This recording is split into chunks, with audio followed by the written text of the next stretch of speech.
નમસ્કાર દર્શક મિત્રો, આપ જોઈ રહ્યા છો વીએસ ન્યૂઝ। સમાચારમાં વાત કરીએ તો અમરેલી જિલ્લાના જાફરાબાદ તાલુકાના બાબરકોટ ગામે કોળી સેના તેમજ સમસ્ત ગ્રામજનો દ્વારા કૃષ્ણ ભગવાનના જન્મદિવસની ઉજવણી ધામધૂમથી કરવામાં આવી।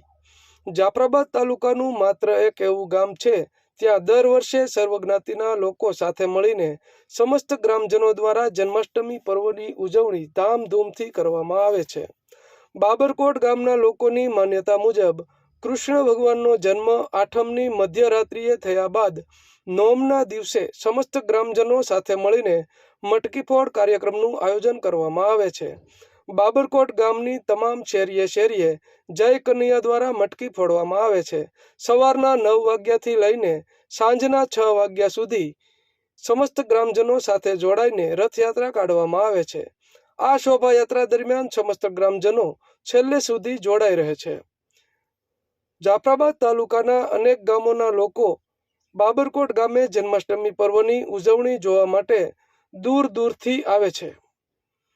બાબરકોટ ગામ સમસ્ત આયોજિત જન્માષ્ટમી પર્વનું સંચાલન કોળી સેના બાબરકોટ દ્વારા કરવામાં આવ્યું હતું। તેમાં બાબરકોટ ગામના તમામ ગ્રુપો તેમજ મહિલા મંડળો તેમજ ગ્રામજનો ખૂબ જ સાથ સહકારથી દર વર્ષે જન્માષ્ટમી પર્વની ઉજવણી બાબરકોટ ગામે ધામધૂમથી કરવામાં આવે છે।